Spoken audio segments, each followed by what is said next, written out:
Dr. Agbakoba is the Senior Counsel of the Human Rights Law Service and is currently a member of the Presidential Task Force on Petroleum Revenue Management. The federal government also took only 50% revenues from the regions. So the region was free politically and free economically. With the passage of Decree number 34 and Decree number 1, Suspension and Modification Decree of 1966, our true federalism died. Nigeria ceased to be a federal state on the 24th of May, 1966.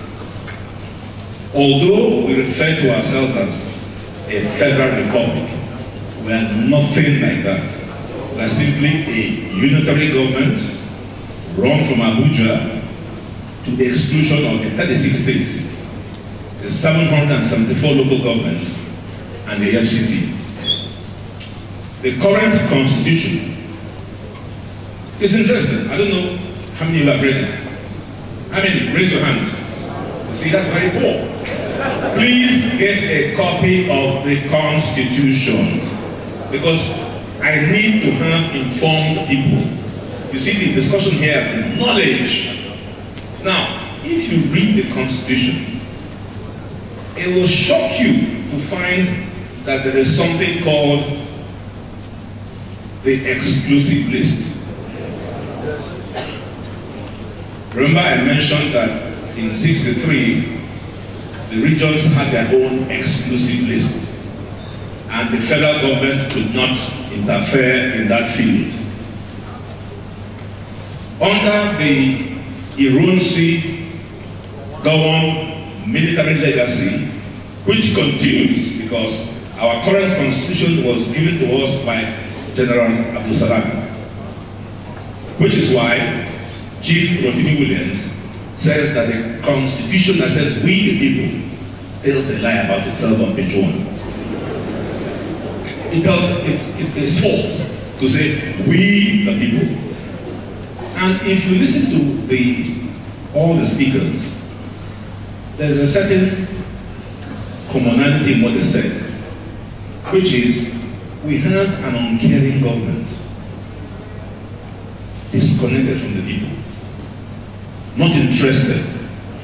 They bribe us with brown envelopes and 20 naira in the bread to vote for them.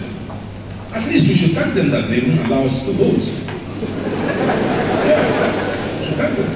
Because it's possible to say, if they didn't want us to vote, what can you do?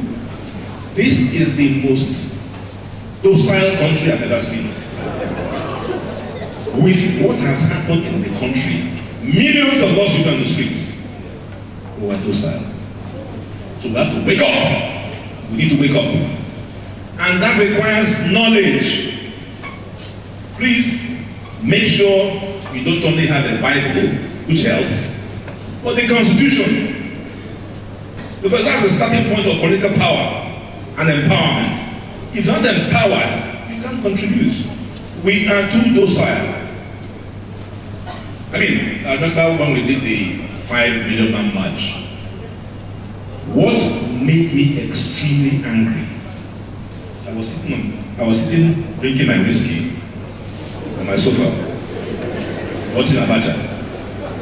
That he is going to be the... Oh yeah, he had already taken 4 parties. The last was the GNPP.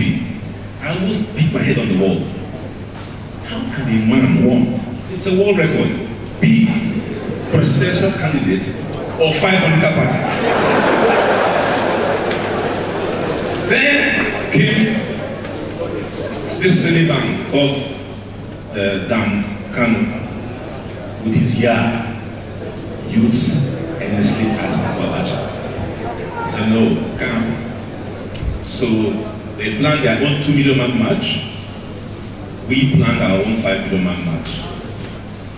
And the reason we did this was to say to Abacha, you are not correct. There are some unsilent voices. There are some people prepared to speak. I almost lost my head at Yaba.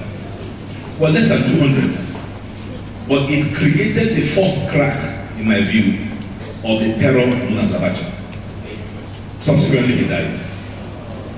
So, we need to take away from this gathering empowerment. If we just go back home and do nothing, then we're useless.